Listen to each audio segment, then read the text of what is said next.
Terceira parte. A Esfinge, guardião do horizonte.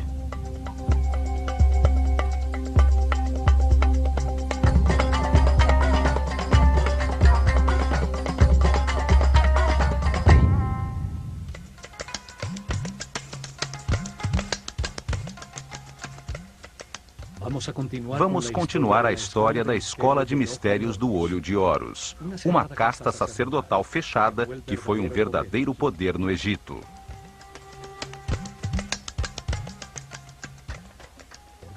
Foi organizada por sacerdotes sobreviventes ao dilúvio, possuidores de registros e conhecimentos da desaparecida civilização Atlante. Seres muito evoluídos que viram o cataclismo como oportunidade de estruturar uma nova civilização dedicada ao aperfeiçoamento espiritual.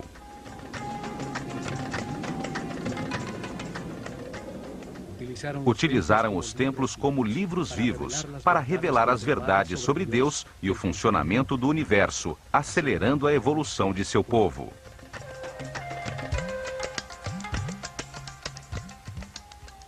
Nos templos, concentraram o conhecimento e a riqueza, transformando-os em polos impulsores do desenvolvimento da civilização egípcia. Ensinaram que o Espírito Eterno reencarna repetidamente como homem na Terra para viver um processo de aperfeiçoamento criado por Deus.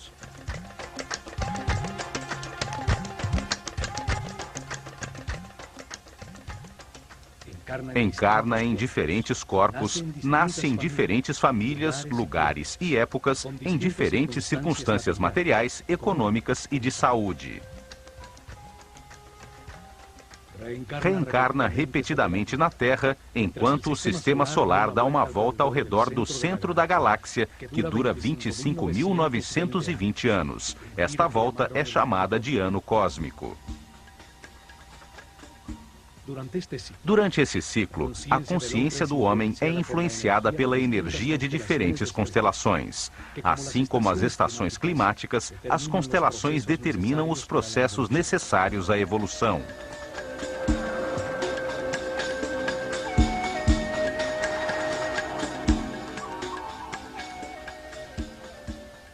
Os egípcios acreditavam que as estrelas que iluminam o dia do nascimento marcam o destino do homem e, em escala maior, o de toda a humanidade. Entendiam o destino como as dificuldades da vida, o que se deve experimentar para que se aprenda.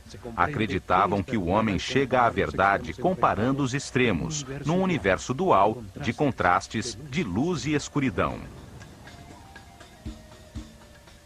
Ao exercer seu livre-arbítrio diante das circunstâncias que atravessa, o homem aprende com os resultados de suas decisões. É a angústia que permite entender a paz, o medo que ensina a harmonia, as consequências do ódio é que trazem a compreensão do amor.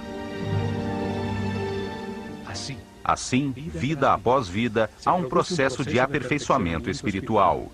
O homem nasce cada vez mais sábio, respeitoso e tolerante, até o fim do ciclo, quando torna-se um super-homem imortal.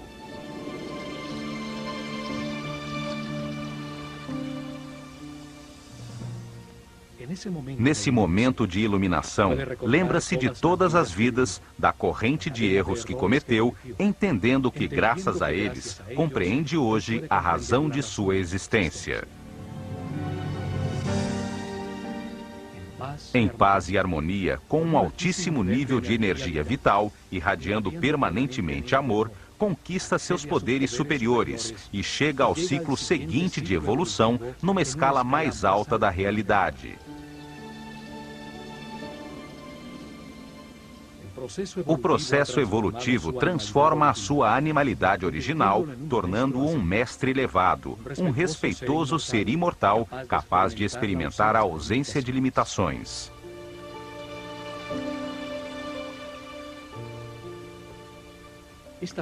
Esse modo de entender a vida proporcionou milhares de anos de paz e harmonia aos egípcios, desenvolvendo uma civilização exemplar. Os sacerdotes do Olho de Horus deixaram essas verdades no interior de seus templos. Por isso, nesta série de programas, os percorreremos um a um.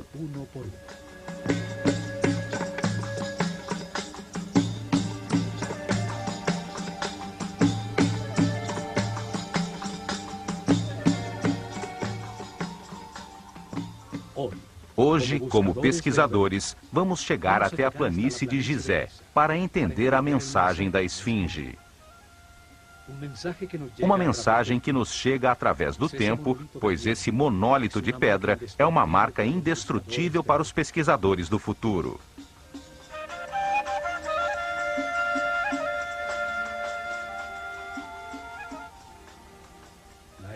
A Esfinge revela movimentos astronômicos registrados há milhares de anos e comprovados no ciclo anterior pela humanidade atlante.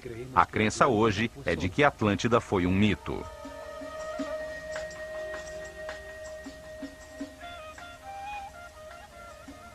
Lembremos que a história contada por Platão sobre o desaparecimento da Atlântida tem origem egípcia. Foram os sacerdotes do templo de Neith que mostraram a Solon os antiquíssimos registros sobre Atlante, uma palavra egípcia relacionada com a água. O vocábulo Atlu significa água, limite da terra pela água. Ante significa divisão de terra. A palavra composta Atlante significa, portanto, terra dividida pela água. Na história de Platão, a capital da Atlântida, Poseidones, era uma belíssima cidade formada por círculos de terra separados por canais de água.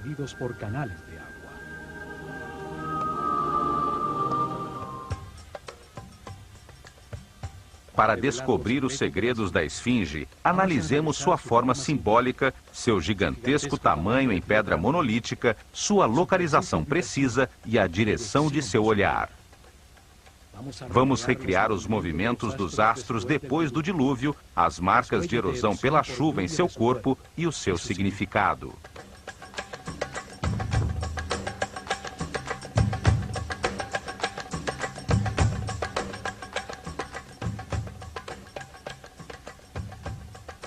Os sacerdotes sobreviventes ao cataclismo Atlante esculpiram uma gigantesca forma simbólica com uma série de signos astronômicos, um relógio que marca os ciclos maiores do sistema solar na galáxia.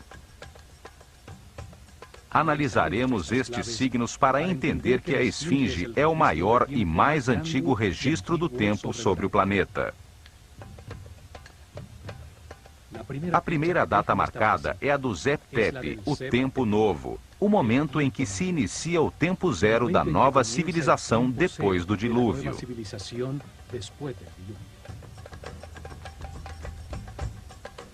O Zep Tepi é o primeiro passo no caminho de aperfeiçoamento espiritual da humanidade. A Esfinge é a primeira pedra desse caminho.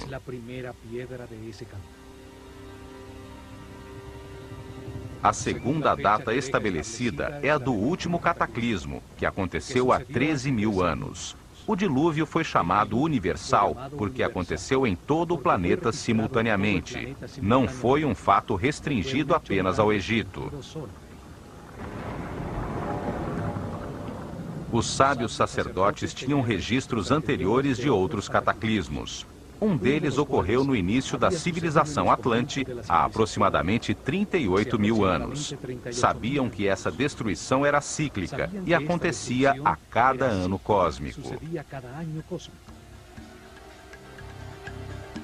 Esse conhecimento lhes confirmou que os astros marcam a duração de todos os ciclos nas diferentes escalas do universo. As características da Esfinge revelam a importância de todos os níveis e escalas do grande ciclo cósmico. A volta do sistema solar ao redor do centro da galáxia determina a duração das estruturas físicas que sustentam a organização humana, pois a cada 25.920 anos acontece um cataclismo, dando lugar a uma nova forma de desenvolvimento, uma possibilidade diferente de organização.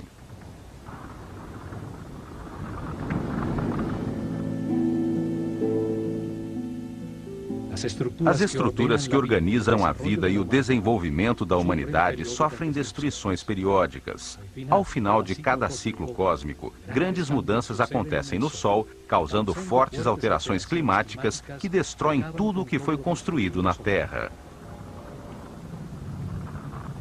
Os sacerdotes do Olho de Horus ensinaram que isso fazia parte do processo criado por Deus para permitir novos desenvolvimentos sobre a Terra, novas expressões que permitam encontrar diferentes formas de ver o universo.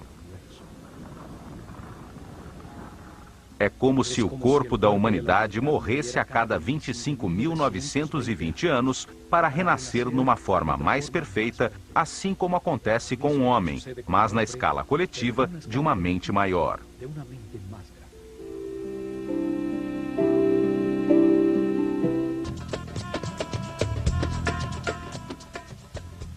Na abóbada celeste sobre o Polo Norte, existem 6 constelações, conhecidas como constelações polares.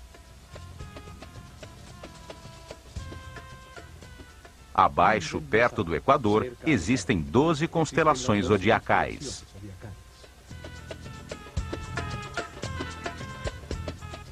Se soubermos sobre qual das 6 constelações polares e das 12 constelações zodiacais está situada a Terra num determinado momento, poderemos estabelecer a data correspondente. O sistema solar dá voltas ao redor da galáxia sobre uma linha imaginária chamada eclíptica. Cada volta dura 25.920 anos, um ciclo eterno, chamado de ano cósmico pelos sacerdotes egípcios.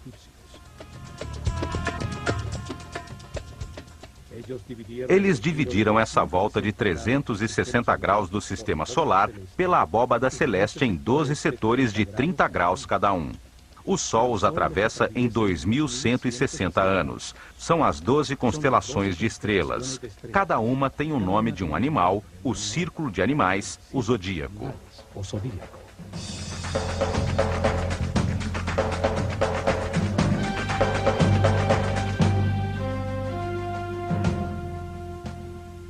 É durante essa volta que o planeta recebe as diferentes energias das 12 constelações ou signos zodiacais, que definem o destino do homem em cada reencarnação e as circunstâncias difíceis de aprendizado que deve viver.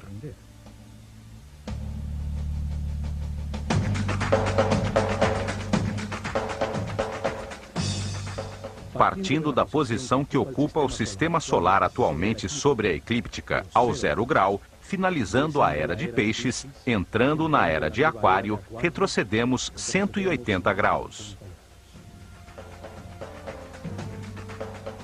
Aqui se encontrava o sistema solar há 12.960 anos, 180 graus para trás, na constelação de Leão. Os cientistas atuais dizem que aproximadamente nessa época aconteceu o final de uma era, quando o gelo se derreteu e aconteceu o dilúvio.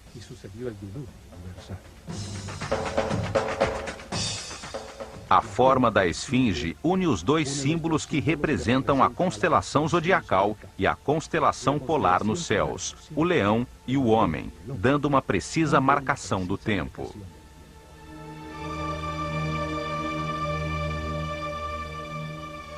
Essa forma representa os dois níveis em que se encontram essas estrelas. O corpo de leão representa a constelação homônima, enquanto o homem é o símbolo da constelação polar a que chamamos de Hércules, e que os egípcios chamavam de Tum, o Adão da mitologia astronômica.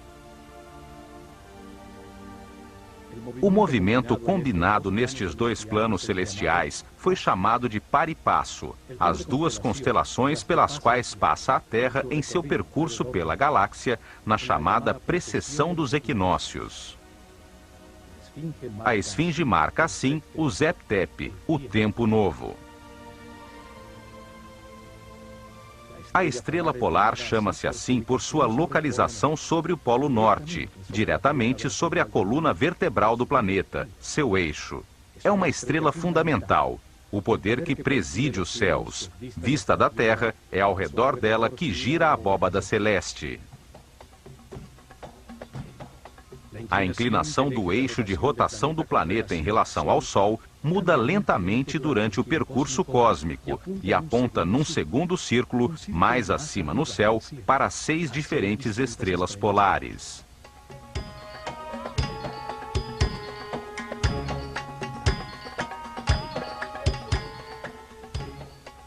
Os conhecimentos astronômicos egípcios, os registros herdados, permitiram-lhes saber que, ao dividir em segmentos de 60 graus este segundo círculo superior, se veria que o eixo da Terra aponta em direção a uma diferente estrela polar a aproximadamente cada 4.320 anos.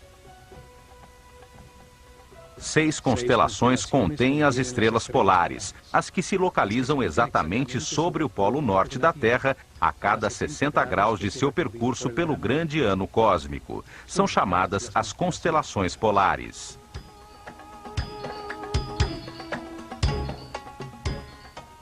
Na constelação da Ursa Menor está a estrela Polaris, localizada atualmente sobre o polo norte. É a estrela que guia os navegadores.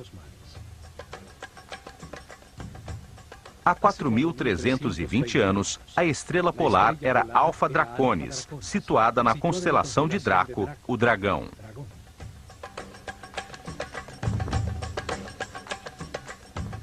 O poder que presidia há 8.640 anos era a estrela polar na constelação de Hércules, ou o Homem. Há 12.960 anos, quando aconteceu o dilúvio, a estrela polar no círculo superior era chamada Vega, da constelação da Lira.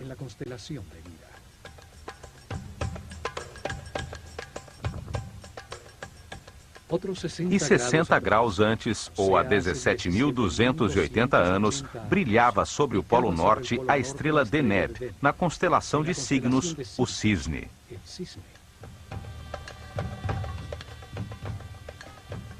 Há 21.600 anos, encontrava-se sobre o polo a estrela Alfirte, da constelação de Cefeus.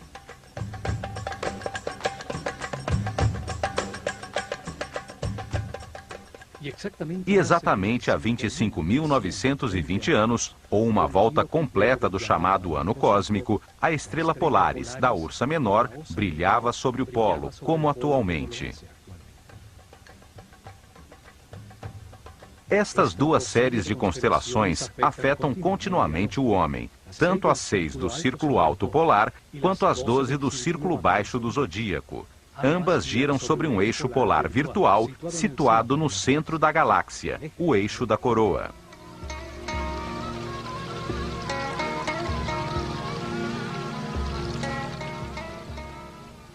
Para os egípcios, toda a abóbada celeste descansa nestas colunas polares, distribuídas simetricamente a cada 60 graus sobre o círculo, para onde aponta o polo da Terra em seu percurso com o sistema solar pela galáxia.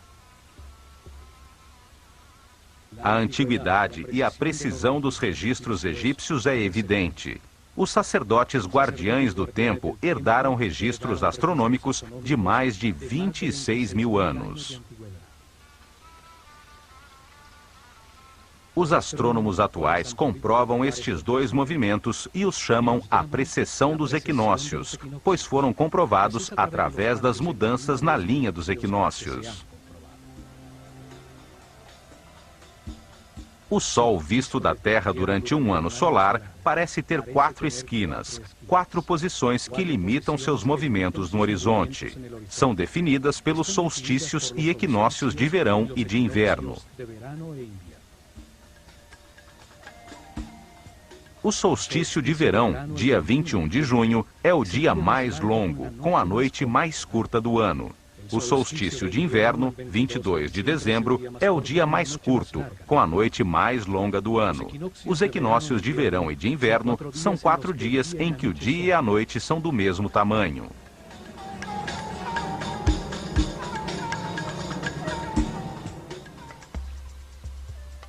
Na latitude de Gizé, o Sol nasce em frente à esfinge nos equinócios, a 28 graus a nordeste no solstício de inverno, e 28 graus a sudeste no solstício de verão. Sendo o dia e a noite iguais, são dias de equilíbrio energético entre a luz e a escuridão. Dias em que se abrem as portas dimensionais de espaço e tempo, sendo por isso importantes em todas as culturas da Terra. A cada ano, a linha imaginária que une os dois equinócios muda ligeiramente de inclinação com relação ao Sol. A cada 72 anos, 1 grau. A cada 2.160 anos, 30 graus. E a cada 25.920 anos, muda 360 graus.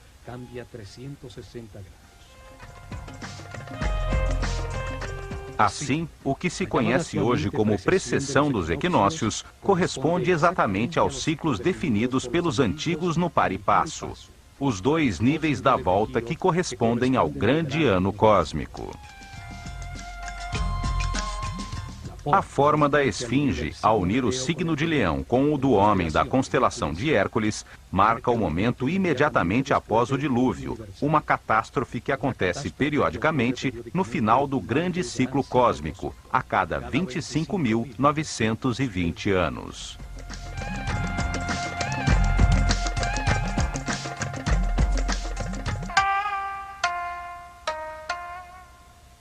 A esfinge é a maior escultura da Terra. Seu imenso corpo foi esculpido numa só rocha para permanecer incólume através dos séculos. É um gigantesco monólito, uma única rocha talhada na planície de Gizé, com 80 metros de comprimento, 13 de largura e 20 de altura. É do tamanho do quarteirão de uma cidade média.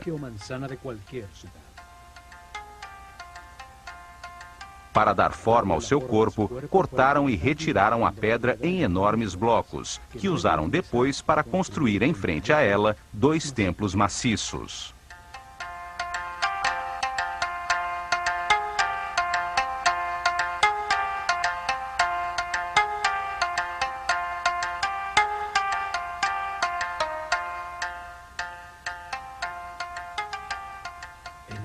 Enigmática e poderosa, é a obra de arte mais grandiosa da antiguidade chegada até nós. Viu nascer, mudar e desaparecer várias culturas ao seu redor.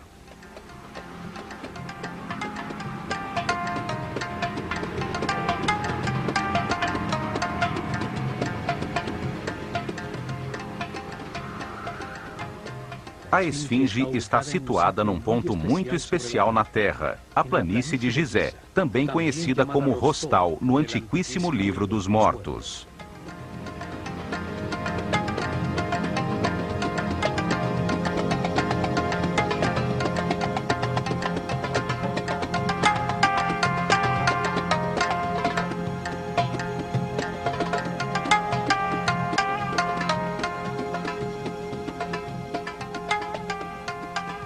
Seu corpo de leão descansa sobre a linha paralela ao norte do Equador, aos 30 graus de latitude, e quase exatamente sobre o meridiano que passa a 30 graus de longitude entre os polos norte e sul. 30 graus de latitude, 30 graus de longitude, sobre um dos pontos diamagnéticos do planeta. Hoje se sabe que ao redor da Terra, sobre os paralelos de 30 graus norte e sul de latitude, e a distâncias harmoniosas, regulares e equidistantes, passa a rede eletromagnética do planeta.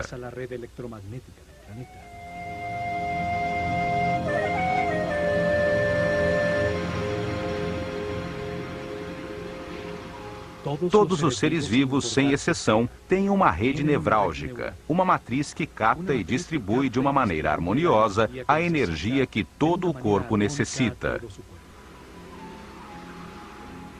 A Terra está rodeada por essa rede geometricamente pura, de linhas equidistantes, baseadas em poliedros regulares, por onde passa a energia que a mantém viva.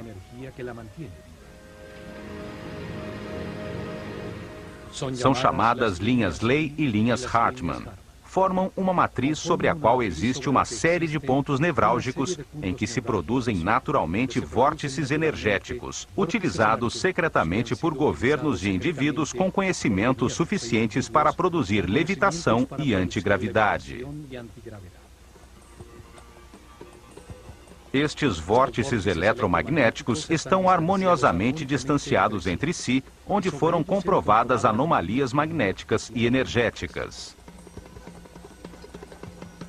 O Triângulo das Bermudas, do Dragão e do Diabo, onde ocorreram desaparecimentos misteriosos, são pontos diamagnéticos reconhecidos. Em outros, estão estrategicamente localizadas pirâmides de diferentes culturas ou bases militares de várias potências.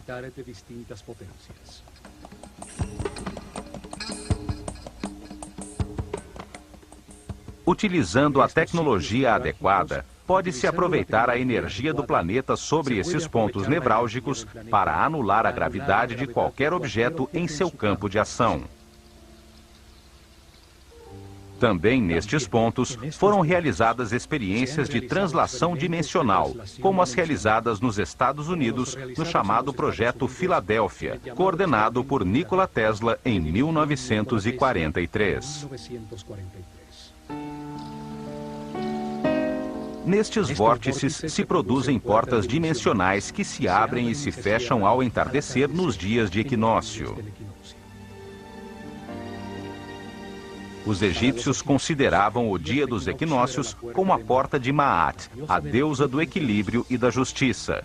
Nestes dias, realizavam cerimônias especiais com iniciados da Escola de Mistérios na planície de Rostal. Aproveitavam o vórtice para culminar os anos de preparação, nos quais os sacerdotes dos 5º e 6º níveis de consciência eram impulsionados por uma força externa para experimentarem dimensões mais elevadas. Com o conhecimento herdado dos sacerdotes do Olho de Horus a respeito da rede eletromagnética, construíram sobre ela a Grande Pirâmide, para transformar com fins espirituais sua inesgotável energia. Na Grande Pirâmide, recebiam no corpo as energias condensadas do planeta, conseguindo altíssimos níveis de vibração, como se obtivessem estados especiais de consciência.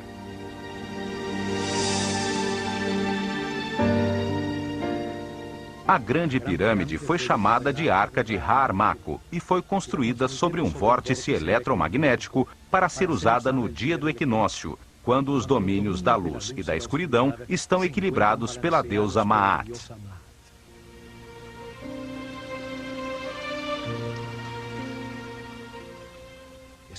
Nesses dias, nasciam os Néters, espíritos excepcionais, os Shensu-Hor, seguidores de Horus, irradiando amor e guiando o povo, elevando seu nível de consciência com seu exemplo e informação sobre a realidade do universo.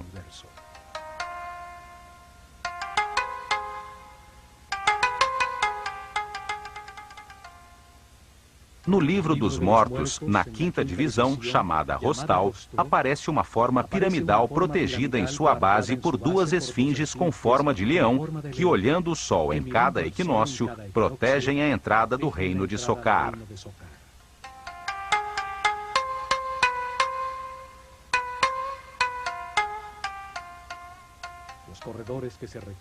Os corredores que levam ao topo se parecem com as passagens da Grande Pirâmide. É lá que acontece a transformação do Osíris interior de todo ser humano. Lá encontra a iluminação que o transforma em Horus, o super-homem imortal. A forma de leão também tem relação com esse processo evolutivo.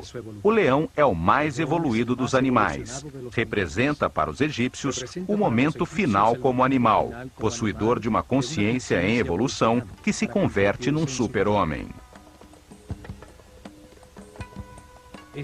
Estas e outro grande número de considerações fazem do lugar onde está localizada a esfinge algo muito especial, além da crença de que a esfinge é apenas uma escultura e a Grande Pirâmide um túmulo.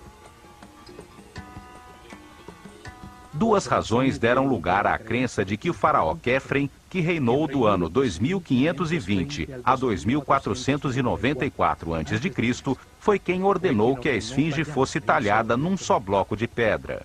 A primeira é que acham o seu rosto parecido com o de uma estátua de diorita negra do faraó Khefren, que foi encontrada enterrada de cabeça para baixo, muito perto da esfinge, no chamado Templo do Vale. Na estátua, aparece com um falcão no ombro. Retocamos digitalmente a esfinge para ter ideia da forma original do seu rosto.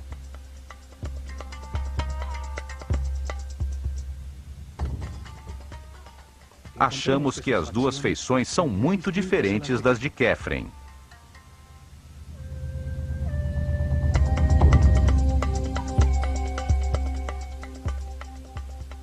Sabe-se que a esfinge foi chamada de Abu-Hol e durante muito tempo foi pintada de vermelho, a cor do Egito.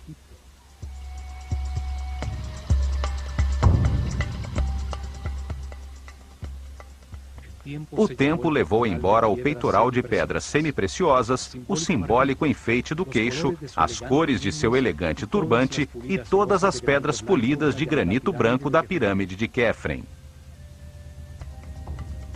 A segunda razão é que entre os braços da esfinge encontrou-se uma lápide talhada na pedra que em sua 13ª linha tem escrita a sílaba Kef. Isso serviu como prova para que os egiptólogos tradicionais atribuíssem a sua construção a Khephren.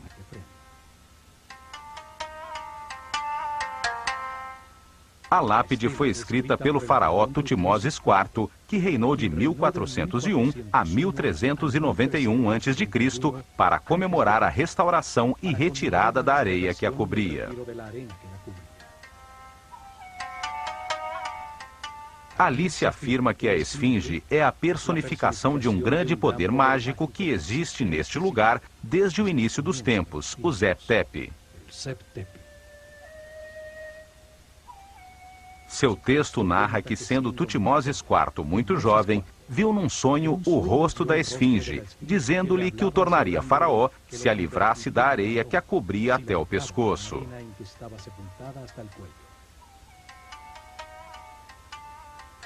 A realidade é que não existe nenhuma inscrição que afirme quem a construiu. Não se refere a Khephren como seu construtor. Certamente foi um dos restauradores que, como Tutmoses IV, limpou-a da areia através dos tempos. Em outra pedra talhada, chamada a Lápide do Inventário, encontrada em Gizé por Auguste Mariette, se afirma que o faraó Quéops, antecessor de Khephren, ordenou construir um templo ao lado da esfinge, o que prova que ela já estava lá e que seu sucessor não pode ter sido o construtor. No entanto, esta lápide não é reconhecida pelos egiptólogos tradicionais, que alegam que não é original e que o estilo em que está escrita não corresponde à época de Quéops.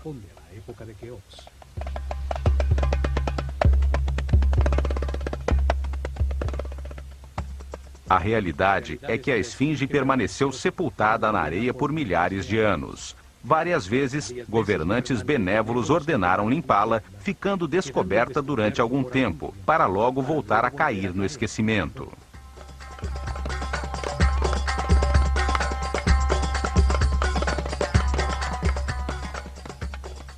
A direção de seu olhar acrescenta outro dado a este mistério.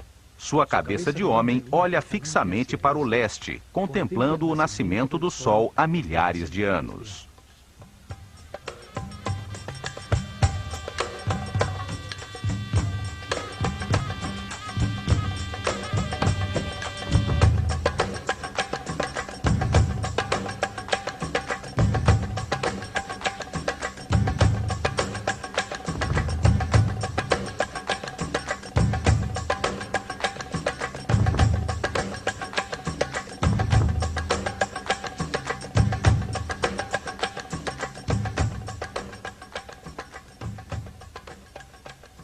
Seu olhar marca intencional e precisamente o ponto no horizonte onde nasce o Sol nos equinócios, o verdadeiro leste, o ponto de cruzamento dimensional.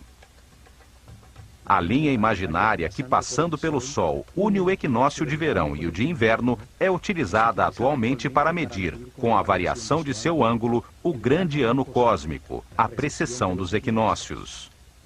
seu ângulo muda 1 grau a cada 72 anos. Move-se 30 graus em 2.160 anos, 360 graus em 25.920 anos. É a marca do ano cósmico, o ciclo que determina as reencarnações do homem e a chegada dos cataclismos periódicos.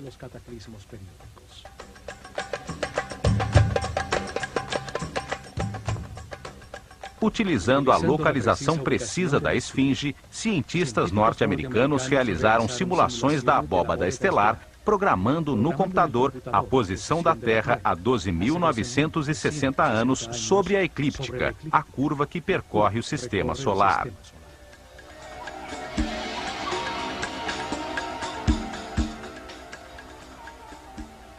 Ficou confirmado que, nesse momento, no ponto exato para onde a esfinge olha, o ponto no horizonte situado ao leste verdadeiro, aos 30 graus de latitude, surgiam todas as noites as estrelas da constelação de Leão. A esfinge olhava no horizonte à sua frente as estrelas do signo zodiacal de Leão, a constelação que atravessava o sistema solar naquele momento, confirmando a mensagem do tempo, de sua forma simbólica e de sua localização exata. Nesse mesmo momento, a 90 graus sobre o mesmo horizonte, mas olhando em direção ao sul, situava-se a constelação de Órion, 9 graus sobre a linha do meridiano norte-sul. Enquanto a estrela Sírio, a mais importante para os egípcios, pois a sua aparição anunciava a enchente do Nilo, se situava ao nível do chão, 14 graus à esquerda do meridiano.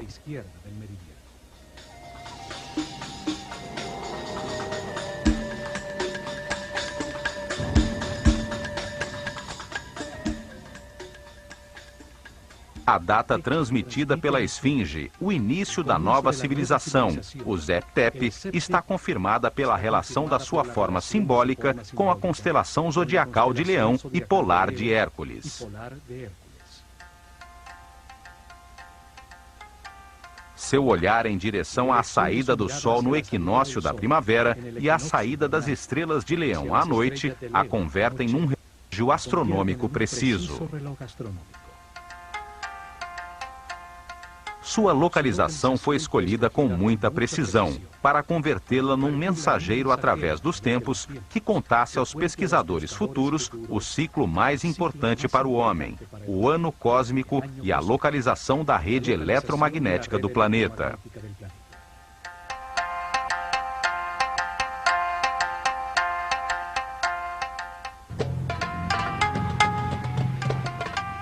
Outro elemento na esfinge também confirma o Zep-Tep, o momento de sua construção.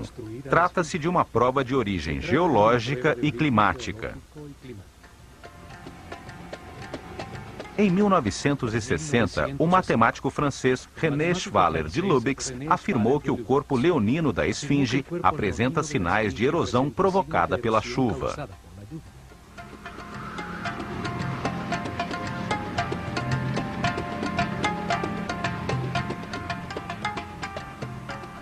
Isso surpreendeu a todos, pois está confirmado que a esfinge ficou enterrada debaixo da areia até o pescoço, 90% do tempo dos últimos 4.500 anos. Desde 2500 a.C., a data tradicionalmente aceita de sua construção pelo faraó Khefren, apenas poucas vezes, alguns governantes benévolos se preocuparam em restaurá-la e retirar a areia de sua superfície. Uma dessas últimas limpezas foi realizada por Napoleão quando esteve no Egito. Como é possível, então, que seu corpo apresente sinais de erosão devido à chuva?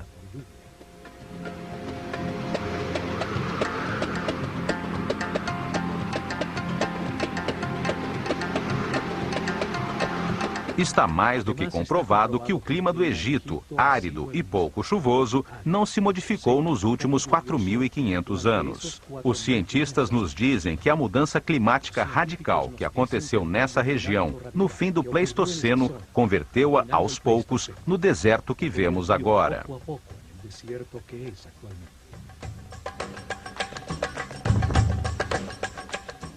Isso quer dizer que a chuva que causou a erosão da esfinge só pode ter acontecido entre o ano 10.960 a.C. e o ano 5.000 a.C., quando a planície de Gizé converteu-se no areal que a sepultou até o pescoço e a protegeu do clima ao seu redor. Uma expedição da Universidade de Boston comprovou as marcas de erosão, confirmando que eram causadas pelas chuvas e determinou que as profundas marcas foram geradas durante milhares de anos.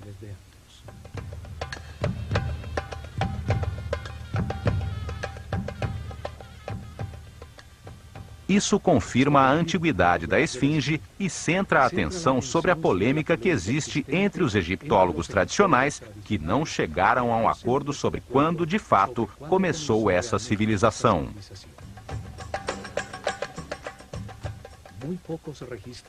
Pouquíssimos registros de governantes sobreviveram até hoje, e os existentes são aceitos apenas parcialmente. O papiro de Turim e a galeria dos cartuchos no templo de Osíris, em Abidos, têm os nomes dos faraós aceitos atualmente.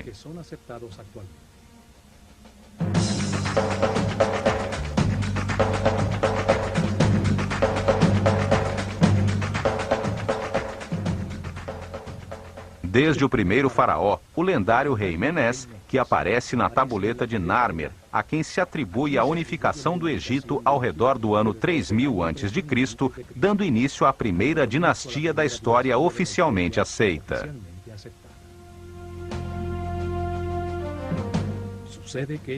Acontece que essas listas, e a que o sacerdote Maneto escreveu no ano 300 a.C., em sua História da Civilização do Egito, começam na realidade muito antes no tempo, com outros governantes que não foram aceitos, alegando-se que eram mitos.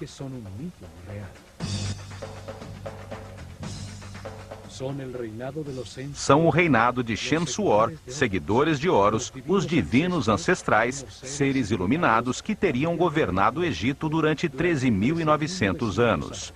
Depois, o reinado dos Aku, os sábios, outros governantes excepcionais, cujo reinado, segundo essas listas, durou 11.000 anos antes de começar o reinado dos faraós, que durou 30 dinastias. Isso quer dizer que a civilização existiu no Egito ainda antes do dilúvio, durante o ciclo anterior a que chamamos Atlante, e que no Zep-Tep um novo ciclo recomeçou a partir dos conhecimentos herdados.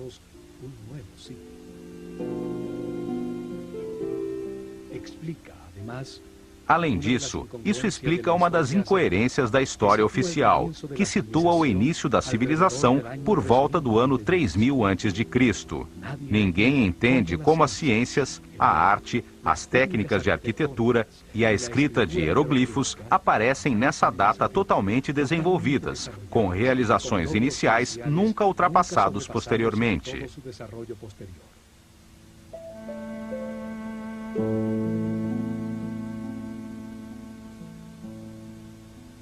Não se entende como o complexo de Saqqara aparece de repente do nada, com ladrilhos cozidos, finíssimos acabamentos cerâmicos, harmoniosos detalhes arquitetônicos, colunas e pirâmides capazes de resistir durante milênios.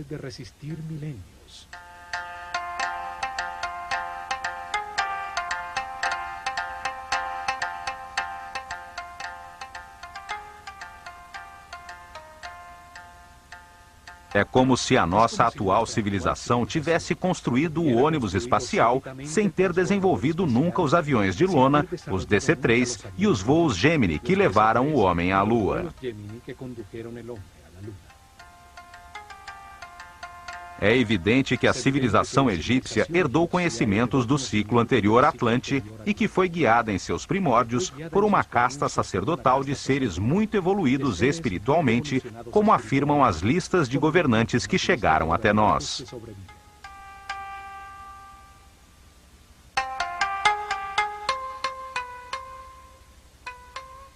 Isso confirma que a esfinge foi talhada na pedra por sacerdotes da escola de mistérios do Olho de Horus, logo depois do dilúvio, no período pré-dinástico do Egito. A esfinge é uma imensa escultura construída em uma só peça para resistir incólume à passagem dos séculos. Sua forma simbólica foi cuidadosamente escolhida para tornar-se um relógio astronômico. Foi colocada de uma maneira precisa sobre um ponto diamagnético do planeta, indicando forças planetárias no ponto onde posteriormente se construiu a Grande Pirâmide.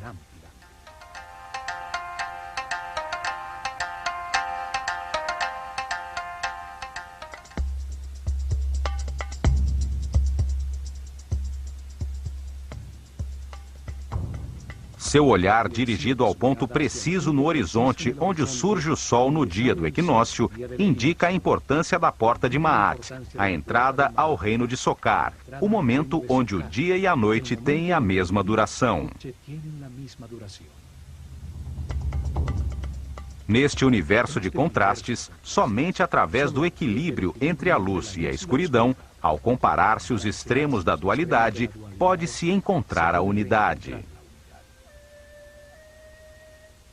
Consegue-se essa compreensão através da experimentação dos resultados das decisões tomadas ao longo de muitas reencarnações, encontrando o caminho do respeito e tolerância que conduz à paz e à harmonia. Esta mensagem é transmitida em todos os templos da civilização egípcia. O caminho do aperfeiçoamento através da reencarnação para chegar à iluminação era a sua crença fundamental. A esfinge confirma também a antiguidade da civilização egípcia, o momento do novo começo, do Zep-Tep, há 12.900 anos, quando as estrelas da constelação de Leão brilhavam sobre ela.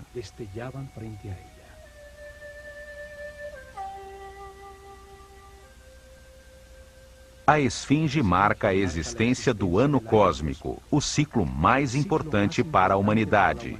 Confirma que, se de fato a civilização Atlante existiu, representa a certeza de que existe uma alta escola de sabedoria.